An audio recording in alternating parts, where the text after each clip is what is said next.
Hello, hi there, hello guys. Welcome and welcome back to my channel. I hope you guys are doing well. Whoever is watching, I hope you are doing well on your end over there. I hope the weather is doing you good, because today has been good, because I think the rain fell and kind of took away all that heat, how hot it was. Oh my gosh, it was so hot. It was so hot today, and it rained, so I feel a lot better. But yeah, today I have another video for you guys, and it's about my dad, uh, grieving and you know, and just talking about my dad, um, and grieving, how I grieved and the things that I've been through. Because I just realized, excuse me, I'm looking at something here. Because I just realized he passed away in 2014. I realized I've never talked about this. That's because I was still grieving, and at the time I didn't even realize what I was going through. You know, I was going through grief and the things that were happening to me. I didn't realize it was just part of me grieving. It's just, you know, I didn't think about it at the time. But a lot of things that happened to me that now I can see that it was just me grieving my dad. Because when he passed away, I just realized, oh, I gotta take life seriously, and I gotta take life by the I don't know what you call it, by the hands. I gotta grab life by the balls, because now he's no longer there, and I feel like I kind of have to figure things out on my own. And because I can say that I was more closer to my dad than anybody in my family.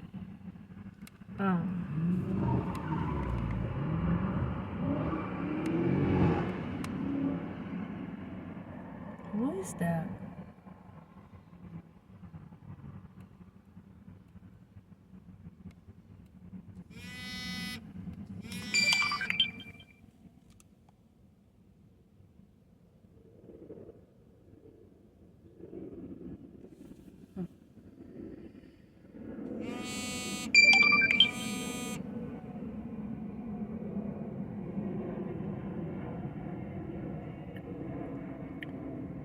.6 miles London. Anyway, yeah, because I realized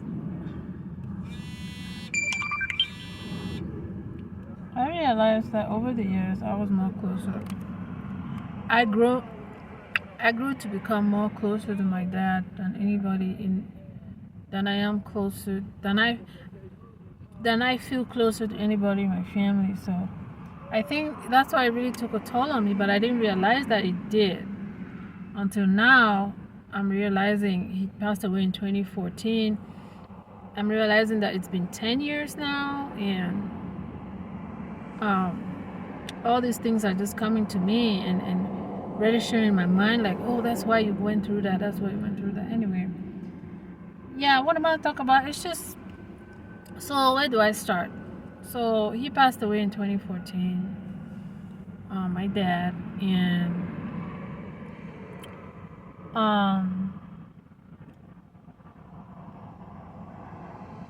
yeah, it was a very hard thing for me, and I think for my family as well, because I have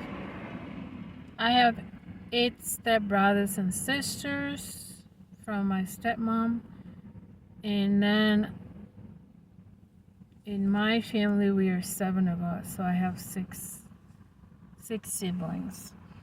I have 6 siblings from my mom, so we are 7 of us from my mom, and I have 8 siblings from my stepmom's side, my dad's first wife. I have 8 siblings over there, and I knew all of them because we used to live together before I moved overseas, or whatever you want to call it. And I have a stepbrother that is not from any of my mom or my stepmom's side. He is an only, I don't know if he's an only child, but he's my dad's son from, he's a very big guy. I don't know if he's the first child. He's a big guy. And I have another sister from my dad's other baby girl, who is also grown, and she's married. And I got yeah, I think just those two are from other women that my dad wasn't married to. But these are very grown people. I mean, they're bigger than me, so I don't know when he had them. Maybe he had them even before he married his first wife. I don't know. But they are very big, grown people. So yeah, 8 from my stepmom's side, 7 from my mom, 2 out of wedlock that my dad had maybe before he got married. I don't know. But yeah, a boy and a girl. So anyway, I say that to say that we are plenty of kids from my dad. And yeah, and he was he was a weird person. I don't know. I remember he was going to work one time, and I was home from, I came back from holidays, from my I want to call it boarding school, but I like to call it prison school because I felt like I was in prison in that boarding school. I was back from boarding school, and I remember he was going to work one day. And I had gotten up early, and I had made him a plate of fruits, fresh fruits, and papayas and all the avocado, whatever. I had made him a plate of fresh fruit. And I think he was eating something like vegetable and couscous or something like that. And these people had come in, I don't know what they were asking for. And he wanted to share his meal with them. I was like, you want to share your small meal? You want to share it with all these people? I was like, that was so cute that he wanted to share that meal with all these people. Because he had eaten and it was almost finished. That's why I say small meal, because he had eaten it and it was almost finished. But when these people came, I don't know what they were asking for. He had offered to share his meal with them, and the meal was almost finished. So I was like, oh, well, that was cute that he wanted to share it. But anyway, he died in 2014. And in 2018, I had attempted to take my life. Like, I was in so much pain. I don't know what came over me. But one night, I had taken lots of sleeping pills, and I went to sleep. And I was just in so much pain. And I tried to take my life. And I was surprised because I drank the whole bottle of sleeping pills. I just wanted to sleep, and not wake up, whatever. I wanted to just take my life. And then I got up in the morning, and then I realized I was still alive. And long story short,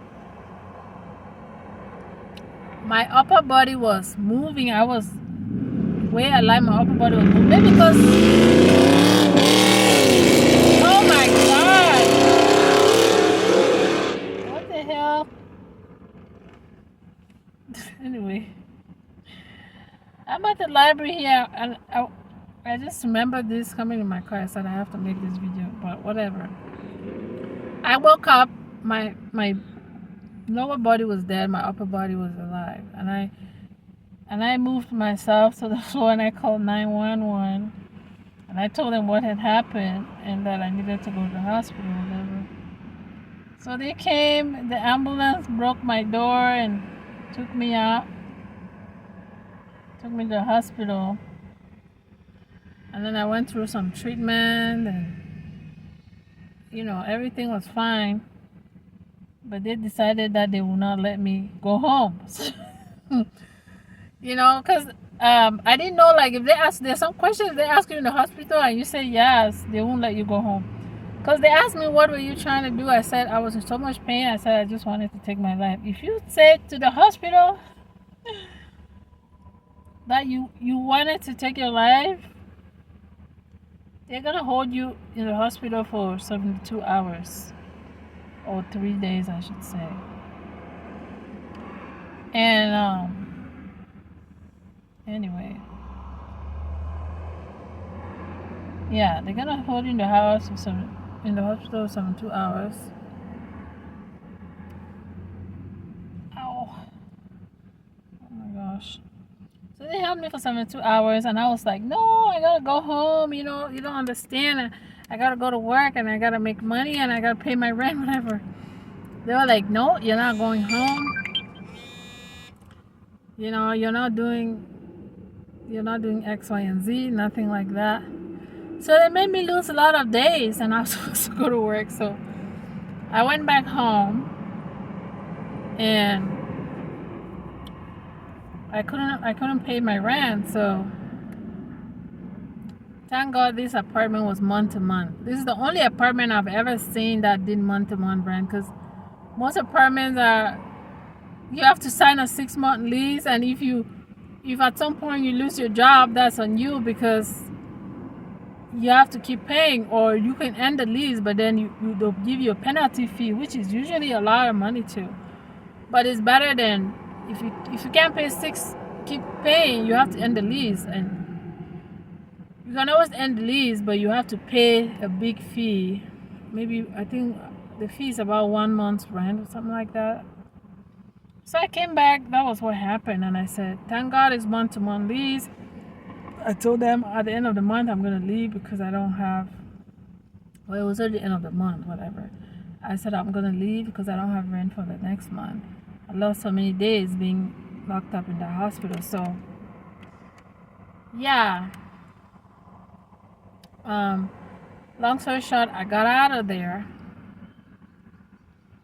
But I realized I was probably still grieving my dad, because when he died, I just shoved it in the back of my head, because I wasn't there for the burial, you know, going to bury him overseas, whatever. I didn't have no flight money. I wasn't going to go there. I don't have no money to go there. So I didn't go, and the minute I heard he was dead, I was like, okay, you're on your own. And I just shoved it in the back of my head. But now I realized I was probably grieving at that point what happened to me then. And I was in so much pain. I left, and I was going through family, whatever dilemmas that's going on. Plus my dad's dead. I was just like, oh my gosh, I don't want to deal with the dysfunction in my family plus the death of my dad. I'm just gonna go away, whatever. So I left. Said I'm not really gonna go home. I went and lived in my car. I went to Brooklyn Park, Minnesota. I lived at a Walmart parking lot, whatever. Then I got pregnant. Some crazy guy over there lied to me, whatever, saying we're gonna get an apartment. That never happened.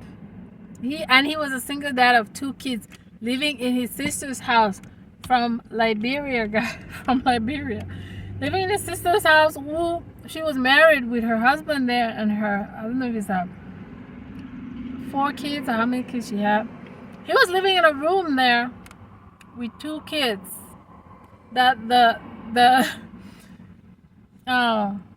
the mothers had come and abandoned them to him because the kids were boys, right? They were boys.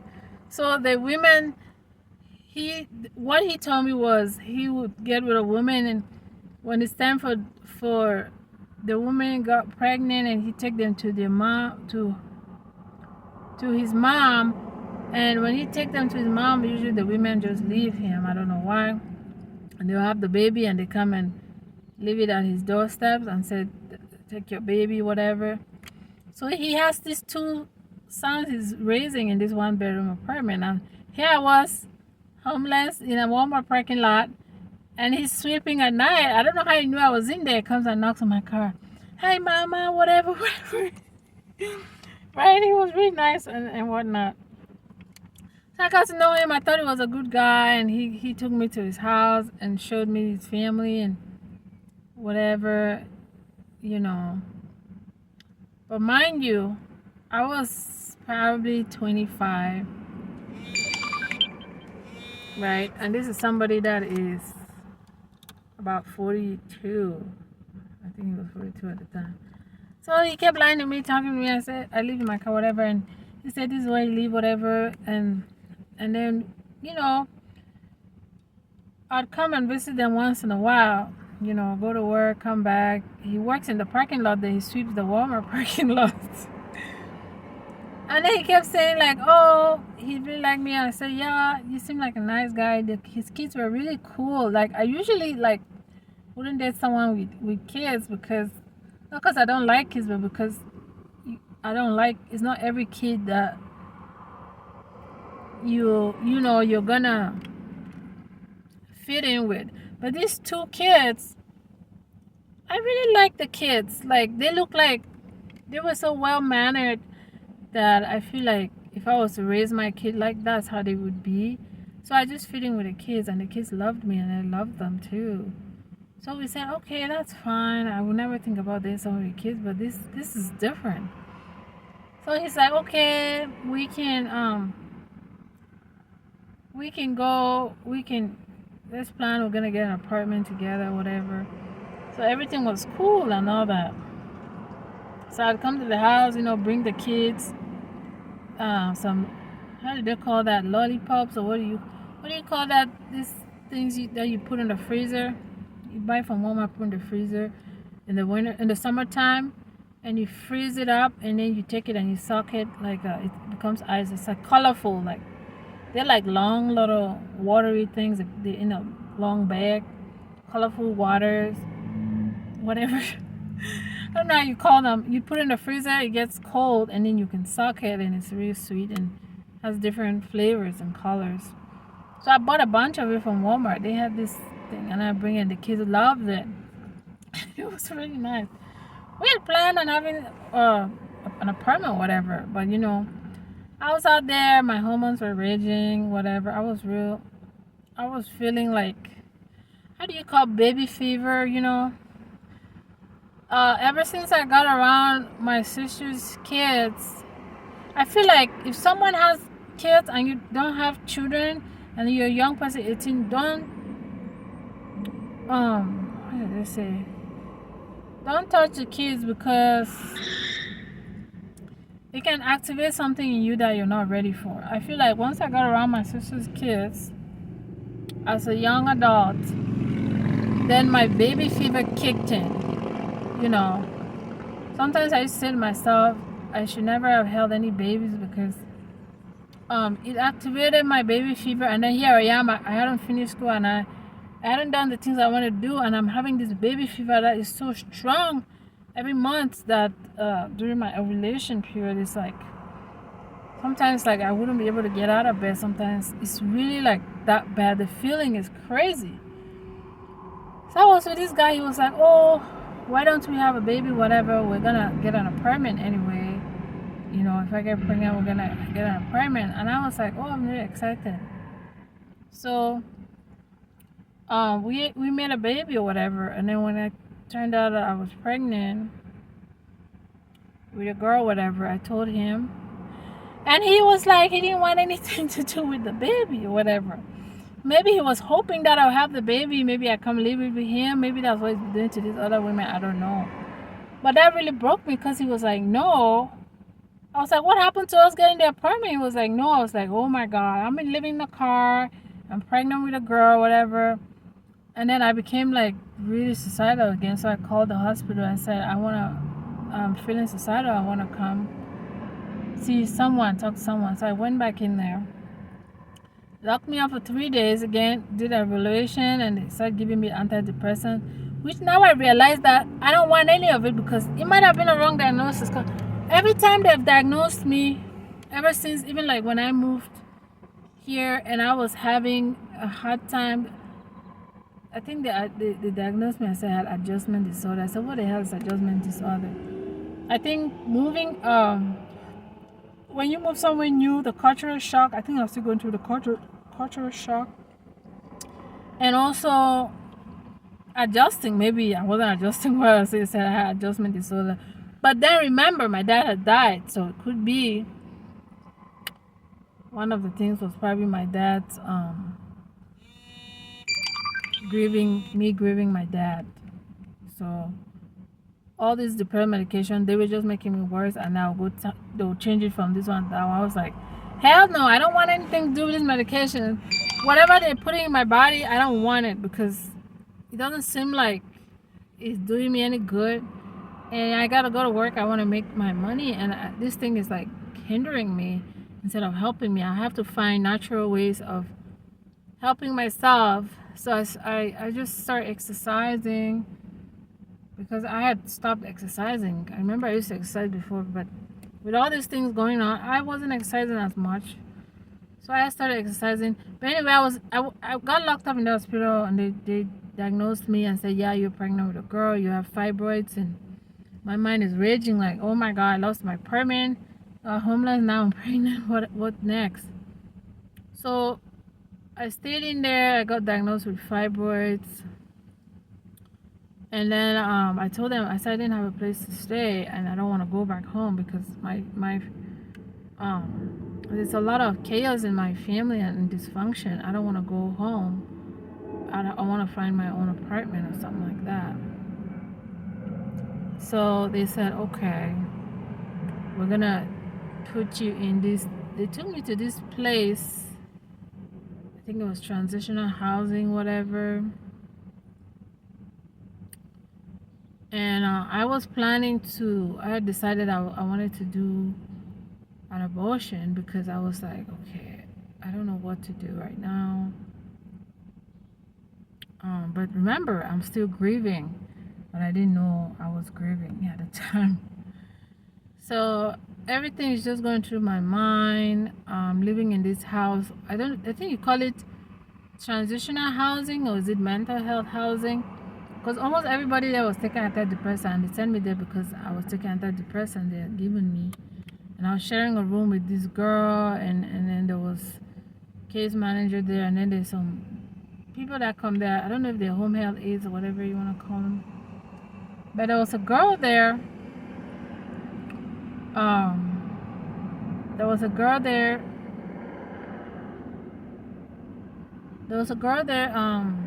There was this black girl there that was working in the I think they call it the home health aid. And I wanted to have an abortion, and she had called me and said, oh, she wanted to talk to me, telling me how, oh, you shouldn't have an abortion, whatever, it's still your baby. I said, no, girl, I mean, I appreciate you telling me, but it's no place of yours for me to tell me what to do or what not to do. I want to have an abortion, and something I've thought about hard and long before I said, okay, I'm going to have an abortion. So for you to come and telling me, oh, it's still your baby. I know it's still my baby, but I have no means of taking care of this baby. And I didn't know anything about adoption or anything like that at the time. I didn't even know how does it even work? How do you even start? And I was just a young, just turned 25, getting 26, whatever. They say your brain doesn't really develop fully mature until 25. So maybe I was going through the transition, whatever. So I was like, okay. Yeah, probably still giving my dad whatever. And I was like, okay. So I went ahead and I did the abortion. But a lot of people were saying, no, don't do it, because I had fibroid. And this guy was like, remember, you just got diagnosed with fibroid. Think about this really hard, whatever. I said, yeah, that's true, but I don't have even an apartment. I have nowhere to stay. I have nowhere to go. I'm not about to have a baby right now. So it was about 2 months. I think it was 2 months going on 3 months. And I went and I had a surgical abortion. The time I'm driving and passing there was all these people with all these signs like, these people that protest against abortion. Stop abortion, stop. I said, no, honey, you're not going to help me get a house. You're not going to help me raise this kid. So let me do what I think God is telling me to do. If it's God's plan, then I'm gonna do it, you know. I went there and I had a surgical abortion, whatever, and grieving my baby, whatever. Fast forward, I'm still homeless. I'm really like going through it, you know, renting from. I had some bad renting situations, renting rooms in people's houses. It's just too, how did they call it? It's just too close for me to rent a room in someone's house but I don't really know. And I think it was just icky for me for some reason. I rented from two people, one couple, 40-year-old white guy with a 25-year-old black lady. That was this couple. They were. Funny thing is, I came to realize they only rent to women because they have freaky people. You know, I don't want to say the things they're into. They try to get female roommates. You know, I think trying to talk to you to be like a part of their relationship. I was like, no.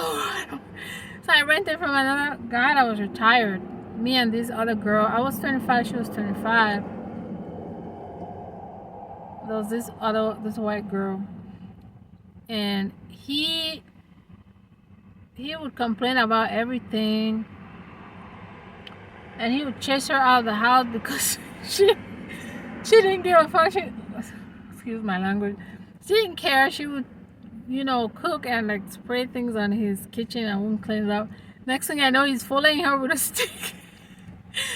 You know, and then the next minute he's gossiping about her. Why don't she go live with her boyfriend? Because her boyfriend comes and visits. Why can't she go live with her boyfriend and she comes and rents a room in his house?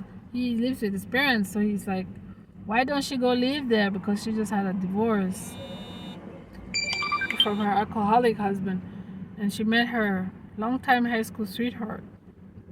I don't know if it's a high school sweetheart or if it's the one that she divorced with a high school sweetheart. But he was saying, why don't she move over there? Why she divorced, but she come and live in his house in a room? I think he kind of secretly likes her, but whatever. Fast forward, she's selling him a camera. Next minute, he's chasing her with a stick. It's the craziest thing ever. And then he would slam doors. I don't know if he was mad at us or whatever. It was the scariest thing. He was like, I was like, no, I can't take this anymore. I need peace in here. He would slam doors in rage. Just crazy, you know. And then he came to me one day and he's like, I want to give you a lot of money, whatever. I was like, no, I don't want any more money. You know, we're paying $300 in rent. I am mowing his lawn for him to get, he wanted me to mow his lawn for him and he would take some rent off. So I was doing that and I was helping him with his dogs or whatever. And he was taking some rent off. I said, no, that's enough for me. You're already helping me, you know, you're already helping me, you're already helping us. And then you're taking some rent off with the little things I'm doing for you, and sometimes helping carry furniture and bring it out, whatever. I said, why would you want to give me a lot of money for? And you know, he wanted to. He wanted me to be with him or whatever. I was like, no. One, I don't feel compatible with you. You're slamming doors here like crazy. You're acting really weird. Emotionally, I don't feel that way about him, whatever. So I left. Yeah, I left, and then that was when I got with the couple, and then obviously it was still just crazy. They want you to be part of their relationship, and I don't wanna. I'm just here to rent and work and come home, whatever. I was like, no, I don't want to be part of your relationship. You know, I'll hang out with them. Maybe we'll go bowling.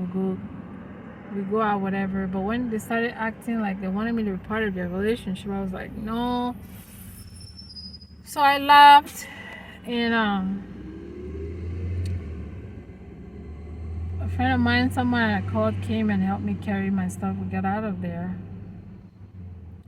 I don't know where I went from there. I think that was before I went to my apartment, which I took the sleeping pills. I think we moved from there to the apartment before I became homeless. But anyway, I was homeless and I had the abortion, whatever. And then I moved from that transitional housing because it was just crazy. My roommate had serious mental problems. She was taking drugs. I don't know what kind of drugs she was taking. It's crazy. So I moved into a emergency women's shelter, and then I moved again all the way far north to another emergency shelter. And I realized I don't want to stay there because they asked me. It was really quiet. It's like a different city, like taking a bus. They give you a bus ticket. You take the bus with all your belongings, like 2 hours up north Minnesota, and then it's way colder up there, but it's way cheaper too. And I stayed there, and we were three of us. The other one was crazy, so this Mexican girl, she just left because the woman we were with, she was really crazy. That Mexican girl didn't even stay one day. I stayed there, and I realized, yeah, I should have left too, because she was just like crazy. Didn't want anybody to be in there with her. She was slamming doors left, right, and center, like really just enraged or something, whatever. So I left. I lived in Kansas City. I don't know what happened, but I ended up in student housing because I decided to enroll and go back to school and continue my degree. The student housing was crazy too. So renting a room in a 5-bedroom apartment with people that you don't know, they just bring anybody and shove it in there, and you got to do all these behaviors that you don't know. So really bad things happen there. I had borrowed like a toilet paper to this girl, this African American girl, and she had this baby who had like a 2-year-old child. I don't know if it's her family, someone in her family's kids, her nephew, whatever. So I felt sorry for her. She's with this babysitting this kid. I don't know whose kid it is. She wanted to borrow my toilet paper from the dollar store I got in 4 packs that she was gonna buy when she was able to go there, and she was babysitting. She just moved in, whatever. I said, okay, let me borrow it to her. When I tried to ask her back, man, this girl just hit me in the mouth like, man. I said, what the hell is going on? I give you my toilet paper and I tried to ask you, and now she hit me. And I was like, I just went into fight mood, and I fought her until we called the police. And the police was like, we couldn't file any suits because we had fought each other, so they said it was neutral, whatever. So I went to the hospital and I got a root canal. Because of that, my teeth has a root canal that I got. So you gotta be careful what kind of living situations you're in, especially these campus housing things.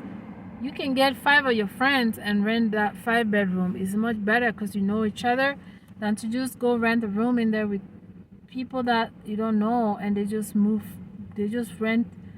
They don't do roommate, how they call it, roommates matching. They just shove people in there, and then you get into all these problems. You don't want to do that. Even though it's cheap, they'll give you a bed. I think you rent a bed from them, a twin size bed, but you gotta bring your own. There's no TV or anything. You bring your own stuff. $450. Share a kitchen, share 2 bathrooms. It was crazy. Really crazy. I left from there and I got a van and lived in my van. And then I found a homeless shelter because I never really been to a homeless shelter. But I found a homeless shelter through some guy.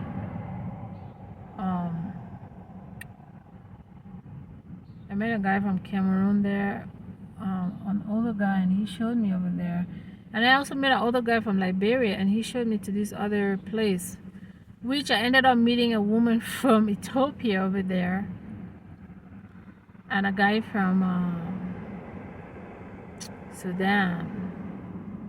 Yeah, I met this guy from Sudan, whatever. So the one that I met, the guy from Cameroon showed me this one. The shelter was like Catholic Charities, 50 beds, men's side, women's side, whatever. They give you a breathalyzer. But the guy from Liberia that I met with the Ethiopian lady and the other one, we got to a church called the what do they call that church? It's not Anglican church. Oh my God, is it Episcopal church? It's not Anglican, but it has a name. Methodist, United Methodist Church. They had a shelter. We went there, which was that one. They put beds on the floor in the church, some corner, some room, over the winter time. And that happened to be the best one because I ended up, we called Metrics Shelter. We ended up in a hotel that they put us in there. And then they got us enrolled in a program, housing program called the, I don't remember the, well, we got in the program. So being in the hotel, I'm renting these cars, I'm doing Uber, whatever, trying to get by.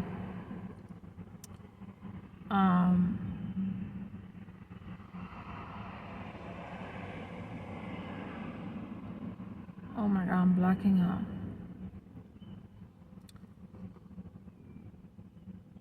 They find us, they get us a hotel. We stayed there, and then we got an apartment.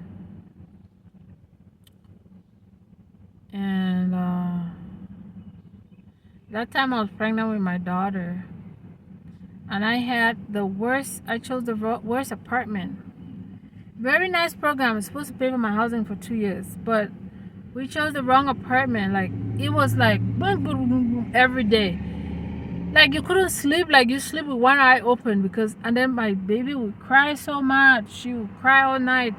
Cause I don't know how these people living, but they don't control themselves. It's like boom, boom, boom. I don't know if it's the door they're hitting or the wall, whatever. And the whole place is just like crazy people living in there. Very inconsiderate. And I have a child, she can't sleep, she's crying all night. I'm so stressed. I asked them if I could change whatever. They couldn't change. They couldn't like change me. And I said, no, I can't live here with my daughter, whatever. I can't do it. And I don't have nobody to rely on. I can't take her back to my family. Being that it's dysfunctional, we don't really get along much. I said it's better I try and find my daughter and do an adoption than to put her in a situation that I don't know, I don't really trust. So I did an adoption. The first one didn't work out, and the second one did work out. So that's where we're at right now. But I moved out of there. I had saved about $4,000, which I went and rented this. I think in life you just go along and you try things, and sometimes you fail and then you learn from it. Because when I moved from there, given the fact that my credit score was like 550 something, most places I couldn't rent from, but I ended up renting this Section 8 housing. It was a house, $2,000, which I regret now because the woman refused to fix the windows. So in the winter time, the heating bill goes so high because there's air coming out through this window that's broken. And I'm paying a ton of money for it because you pay all the bills. When you live in a house that you're renting, you have to call for the trash, set up the trash, electric. You set that up yourself. You have to call the company and set it up. They bring the trash can and put it in. You're paying for all these things and she won't fix it. Put air conditioner and all. So I left after spending all my savings on her, which, I could have used that money to buy some land. Anyway, fast forward, living in the house, I moved. It was too expensive for me alone. Down payment was $2,000, and then it was about $2,000 a month, plus about $250 in bills that I gotta pay for light and travel. Anyway, I moved to a place in a room that it's like eight rooms, and then we share a bathroom in the hallway and a shower. Bathroom and shower in the hallway. But this place you have your room, and it has a kitchen and a sink, a gas cooker. But the toilet is outside in the hallway. So there's 8 people on that floor share that one bathroom. And the toilet, whatever. Basement, first floor has about 8 rooms too, and they share one toilet. But it's supposed to be 1 person per room. Even a couple, you're not even supposed to, maybe a couple, I don't know, but like, it's supposed to be 1 person room. And then this family, this couple moved in, they have 6 kids or whatever. So now, instead of sharing a bathroom with 8 people, we're sharing a bathroom with tons of people, because the kids now come upstairs to use the bathroom. How many people, the grandma, wherever they moved into that small room, is coming up there to use the bathroom. So the time you want to shower to go to work and do stuff, it's really hard. So you gotta like shower at night or use the sink to take a shower. It was crazy. But fast forward to that, you know, I tried to make a plan, whatever, and I was working crazy, and I saved another $4,000. And the place was so unbearable because I sleep, my room is by the back door, and that door is so heavy. And this girl was doing drugs, who hasn't been paying her rent for the past 3 years. Somebody was paying it for her, I don't know who, an organization or something, I don't know. But the caretaker that lives there said she hadn't paid for 3 years, and they were about to evict her. But I didn't know what was happening. Every night, it's like, they only do it at night. I'll hear that door go bang, bang, bang, bang. It's so heavy. And they just come in and out the whole night. But I said, why didn't they do it during the day? I don't hear that, but at night it's like boom, I can't see. So I asked the caretaker, when she was moving out, he ended up telling me that she does drugs. And she'll come and sometimes she'll take stuff from my door and go put it in the bathroom. And I'll come and think somebody stole it. And I go in the bathroom, she had put my stuff in there. I said, why you come to my door and take stuff? And he explained to me that the girl does drugs, and she does this thing. The reason she does that is called tweaking. She'll sometimes come and take your stuff, put it in the bathroom, or she'll be in the room removing the tiles or removing the doors of the cupboards of the cabinet. It's called tweaking, whatever. And I said, oh, I didn't know she was on drugs, but I knew something was off about her. And the men that were coming in and out all night, he told me that that woman has sex with them for money. That's why I see the men coming in and out. Not for money, I don't think for money, but I don't know if it's for money, but for drugs. He said she does it for the drugs. They bring her the drugs. So I think she maybe has sex with the drugs. That's how she pays for her drugs. So I left from there, and then I moved to Texas with my $4,000. Because I was like, I had it with the winter. And then the day I moved, it was like, after the winter had gone. That was the worst winter I had seen. When I left, it had snowed, and the snow was like this high, and then I couldn't work. And every time I go out to work, they advise people, like, if you don't have to be out of the road, don't be out. But I'll be out, then I'll get stuck, and then people are gonna dig myself out, and sometimes people will help me dig myself out and put sand and put salt, and I'll keep working. But it was hindering my work for so many days, and I finally realized, I can't keep doing this. I'm not gonna work. So I moved to Texas with $4,000. Again, I should have bought land. But then I didn't know where to start. Where do you start? Whatever, right? I go and I pay for 1 month at an extended stay.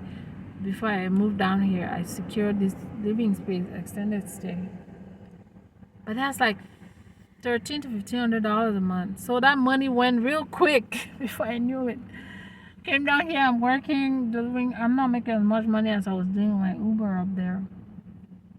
So I end up homeless again, and right now that's what I'm doing. I'm fighting homelessness, living in my car, trying to get out of it. It's not that easy. So I thought I'd make this video. Finally grieved my dad. I'm letting go of my dad. And things, I feel better emotionally, and I think I finally grieved him. But I've gone through so much. I've gone through a miscarriage. I've gone through an abortion. I've gone through a miscarriage with twins, all while I was homeless. I had my daughter. I've gone through adoption, all while I was homeless. And now I come to realize all these things happening was just because of me grieving the death of my dad. And it's been 10 years now. So may he so rest in peace.